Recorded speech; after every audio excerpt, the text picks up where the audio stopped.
There is probably no single area holding so much of charm and beauty and the good things of life as Southern California. That 1953 travel film clip underscored the state's allure, one that Chapman University presidential fellow Joel Kotkin remembers well. Well, the California dream of that era was that you could come here, you could build your career, you could raise a family, you could buy a nice house with a pool, and actually do better than where you were before. But today, access to the dream is slipping away. The numbers help tell the story. California has lost 500,000 more residents than have come into the state, according to the U.S. Census Bureau's annual population estimates program. High housing costs are driving people out.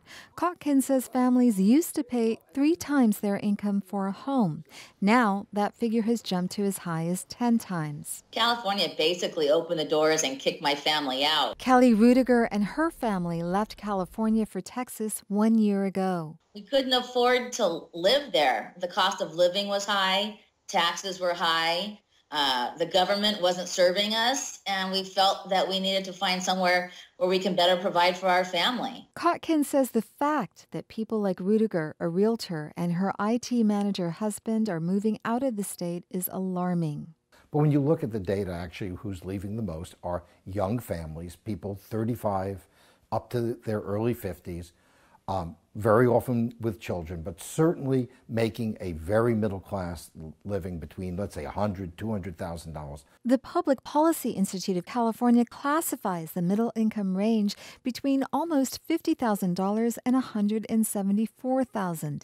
And since 1970, California's share of the middle class fell from 60% to just over 50%. Even though, as a whole, our economy is successful in terms of what it's producing and the amount of wealth and value that it's producing, we're not seeing that translate into incomes that really support families here in San Diego and across California. Brownell says a thriving middle class is oxygen for the economy. When people have stable middle-class incomes, it means that they've got money in their pocket to consume all kinds of goods. Kotkin says California's middle class started to dwindle when the Cold War thawed in the 1990s, devastating the state's aerospace industry. He says real estate and construction jobs followed. More recently, jobs in the business sector have taken a hit. Toyota, Nissan, Fluor, Occidental Petroleum. These are companies